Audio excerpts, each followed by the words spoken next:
Morning everyone. इससे पहले एक बार मैथ को क्लास 10वीं के मैथ को समाप्त कर दिया गया है और आज के क्लास में फिर से मैथ को शुरू किया जा रहा है। तो सबसे पहला चैप्टर जो मैथ में है उस चैप्टर का नाम क्या है बाबू? वास्तविक संख्या।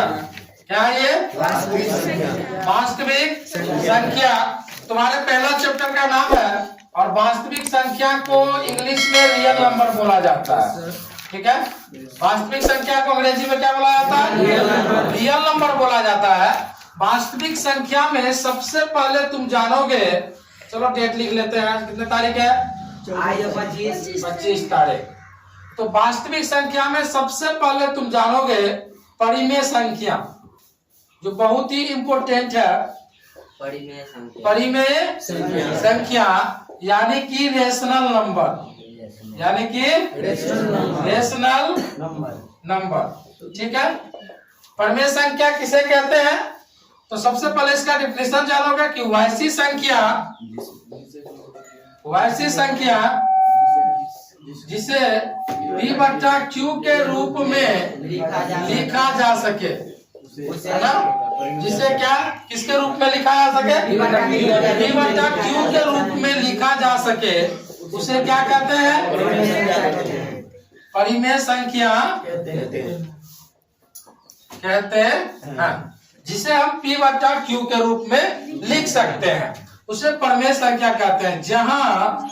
जहां q does not is equal to 0, जहां q का वैल्यू 0 के बराबर नहीं होना चाहिए। अब ये जो q का वैल्यू है ये 0 के बराबर क्यों नहीं होना चाहिए, इसको मैं क्लियर कर दे रहा हूं। देखो, जितनी भी हम यहाँ पर थ्योरी बताएंगे उसमें सारा क्लियर बता देंगे कि कहां पर क्यों कैसे क्या हो रहा है। ठीक है ना? ये थ्योरी बताने के पीछे मेरा मकसद है कि तुम किसी भी पब्लिकेशन का मैथ बना रहे हो, चाहे वो भारती भवन का हो, चाहे स्टूडेंट फ्रेंड का हो, चाहे RS अग्रवाल का हो, चाहे NCERT का हो, कोई भी मैथ बना रहे हो तो वो थ्योरी को पढ़ के सारे पब्लिकेशन के सवाल को सोल्व किया जा सकता है। ठीक है, तो देखो, जहां q का वैल्यू क्या है? 0 के बराबर नहीं है। अब q का वैल्यू 0 के बराबर क्यों नहीं होना चाहिए? तो यहाँ देख लो, अगर p और q के जगह पे अगर हम 0 दे देते हैं, q के जगह पे हम 0 क्या करते हैं? दे देते हैं, तो इस स्थिति में क्या होता है?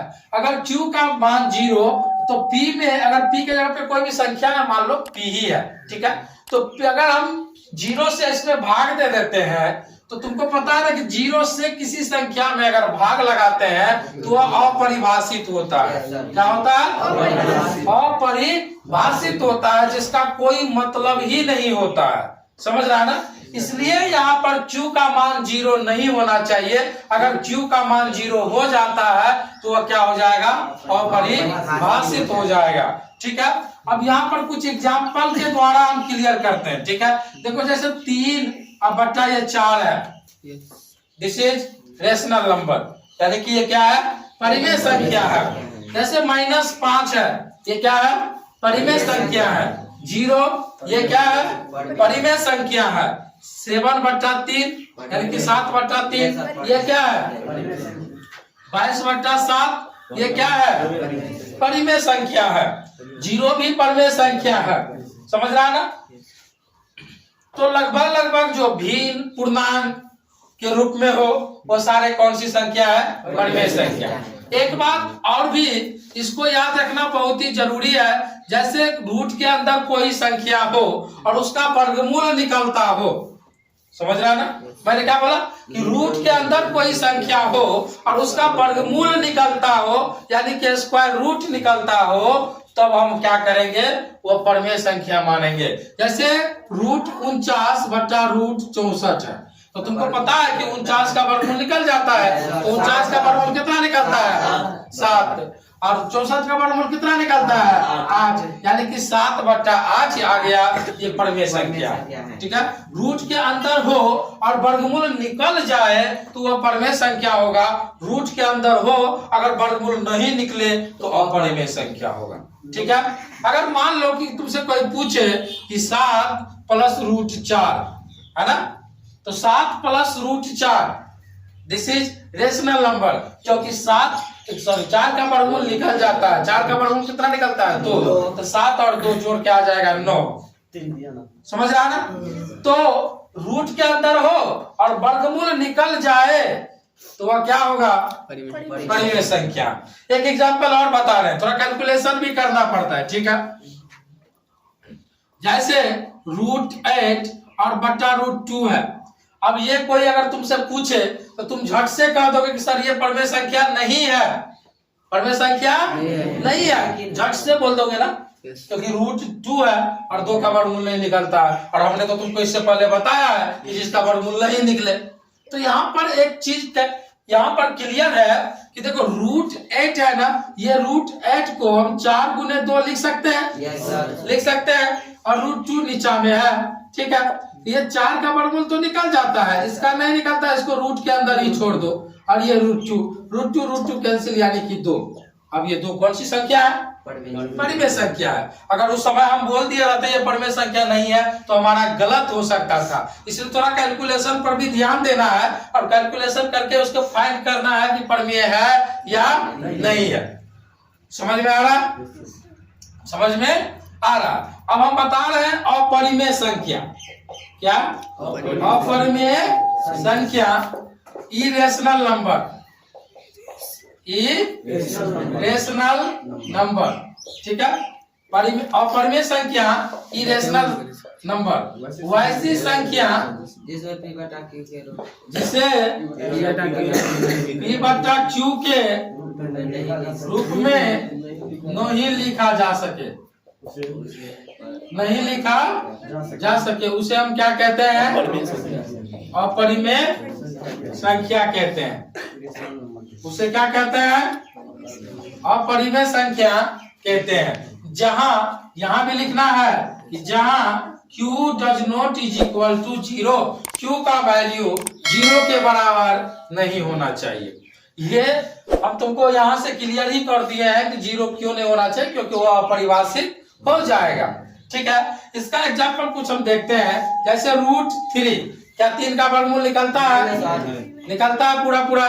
नहीं निकलता है, इसलिए √3 क्या है? अपरिमेय संख्या है। √5 प्लस √2 कौन सी संख्या है? अपरिमेय संख्या है। √7 कौन सी संख्या है? अच्छा, √64 प्लस √3 कौन सी संख्या है? अब बोलोगे सर ये 64 का वर्गमूल तो निकल जाता है 8, लेकिन इसका वर्गमूल तो नहीं निकलता है ना, 3 का वर्गमूल तो नहीं निकलता है ना, इसलिए 8 प्लस √3 होगा। तो 8 प्लस √3 कौन सी संख्या होगा? अपरिमेय संख्या होगा। इसके बाद पाई कौन सी संख्या है? अपरिमेय संख्या। देखो पाई तो अपरिमेय संख्या है, लेकिन पाई का मान जो 22/7 होता है वो अपरिमेय संख्या है। तो यहाँ धोखा नहीं खाना है। अगर एग्जाम में पूछता है कि निम्नलिखित में से अपरिमेय संख्या कौन है, वहां दे देगा 22/7, 7/3, 0 और 1 पाई, तो पाई हो जाएगा अपरिमेय संख्या। समझ आना? उल्टा मत कर देना कि 22/7 अपरिमेय, पाई परिमेय, ऐसा नहीं। पाई है अपरिमेय संख्या, और पाई का मान जो 22/7 होता है वह परिमेय संख्या है। अब पाई परिमेय संख्या, अपरिमेय संख्या में कुछ जोड़ो और कुछ घटाओ, वो क्या रहेगा? अपरिमेय ही रहेगा, लेकिन उसका चिन्ह का विपरीत नहीं घटाना है। जैसे देख लो √2 है, ये प्लस में है, इसमें से माइनस √2 घटाओगे तो 0 आ गया, ये तो परिमेय हो गया ना, इसलिए चिन्ह विपरीत नहीं घटाना है। समझ रहा ना? तो पाई प्लस 2 भी क्या हो जाएगा? अपरिमेय संख्या हो जाएगा। अब ये √2 और बट्टा √3 कौन सी संख्या होगा? अपरिमेय संख्या होगा। 7 प्लस √5 कौन सी संख्या होगा? अपरिमेय संख्या होगा। ETC समझ रहा ना? समझने से मतलब है एक एक बातों को समझ लेना है। जितना थ्योरी स्ट्रांग होगा उतना ही चैप्टर आसानी से बन जाएगा, कोई भी पब्लिकेशन का। परिमेय और अपरिमेय के बाद जानोगे वास्तविक संख्या के बारे में, ठीक है? परिमेय और अपरिमेय के बाद जो है वो क्या है? वास्तविक संख्या, यानी कि रियल नंबर, ठीक है? वास्तविक संख्या, परिमेय, सॉरी लिख दो पहले, परिमेय संख्या और अपरिमेय संख्या के सम्मिलित समुच्चय को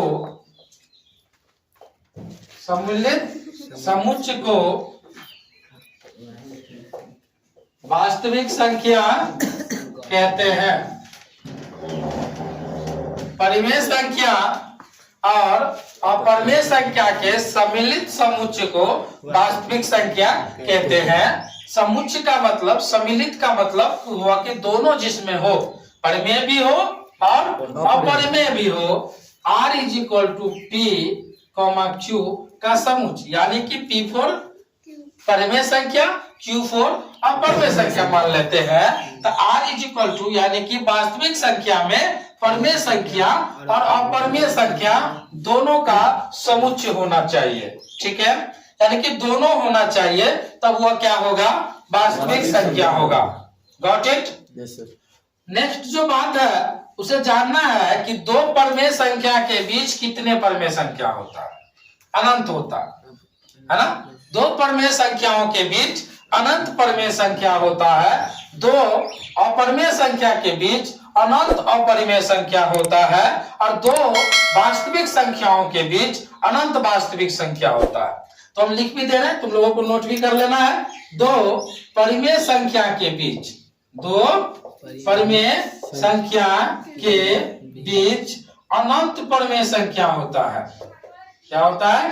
अनंत परिमेय संख्या होता है।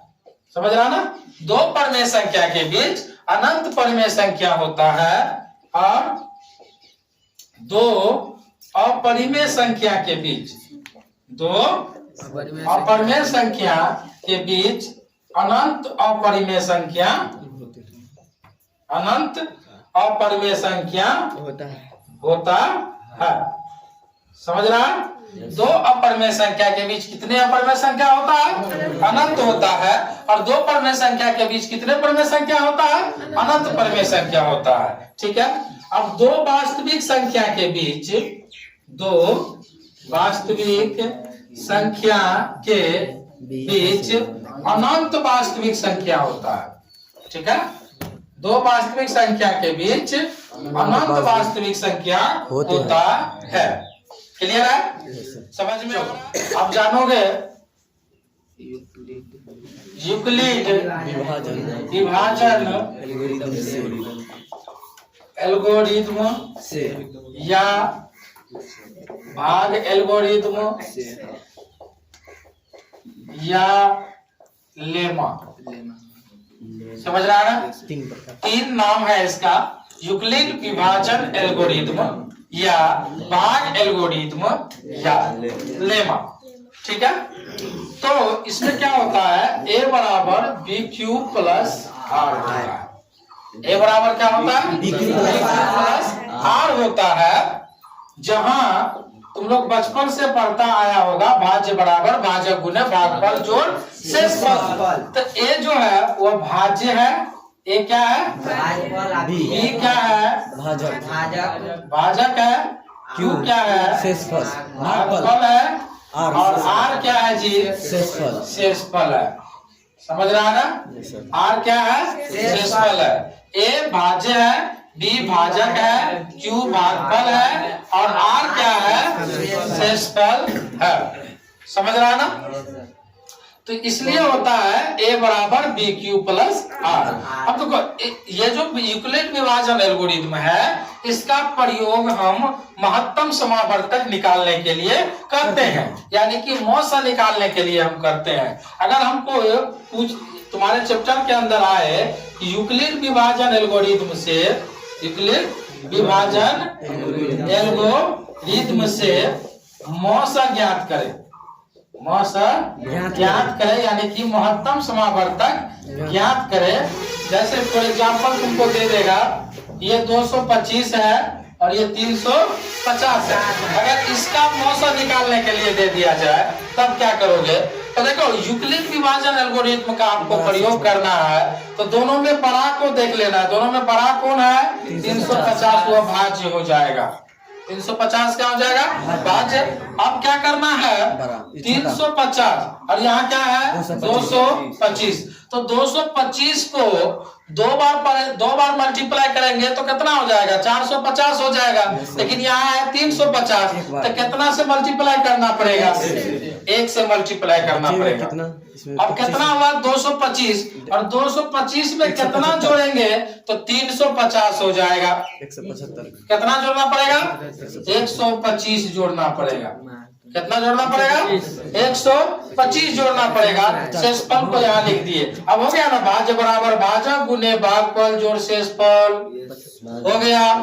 अब जो है यहाँ पे 225 बराबर लिखेंगे। यहाँ जो शेषफल है इसको इस तरफ आप भाजक बना देंगे। ठीक है। अब 125 को कितना से मल्टीप्लाई करेंगे कि 2 से 25 से कम होना चाहिए तो 1 से, और शेषफल कितना बचेगा 100। शेषफल कितना बच जाएगा 100। समझ रहा। अब देखो ये 125 हो जाएगा भाज्य और जो शेषफल बचा है यहाँ पर ये हो जाएगा भाजक गुने भागफल। 100 को 1 से मल्टीप्लाई करेंगे तो 100 होगा और शेषफल कितना बचेगा 25 शेषफल बच जाएगा क्योंकि यहाँ पर 125 है। इस डाट के लिए अब यहाँ पर 100 लिखेंगे। 100 बराबर यहाँ क्या लिखेंगे 25 और 25 इंटू 4 समझ रहा ना। 25 को अगर 4 से मल्टीप्लाई करते हैं तो कितना हो जाता है 100 हो जाता है। अब शेषफल कितना बच गया 0।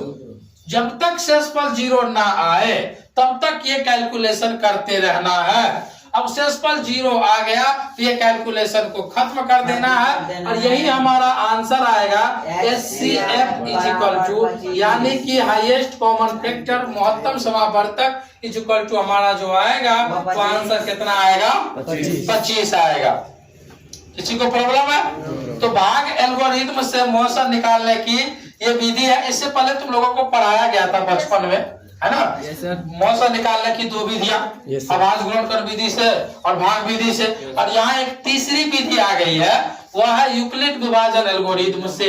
समझ आ रहा। लेकिन इसमें प्रॉब्लम क्या है सिर्फ 2 संख्या के लिए ये मोशन ज्ञात किया जा सकता है। कितने संख्या के लिए 2 संख्या के लिए। अगर 2 संख्या हो तब जाके यूक्लिड विभाजन एल्गोरिथम का प्रयोग करके हम मोशन ज्ञात करते हैं।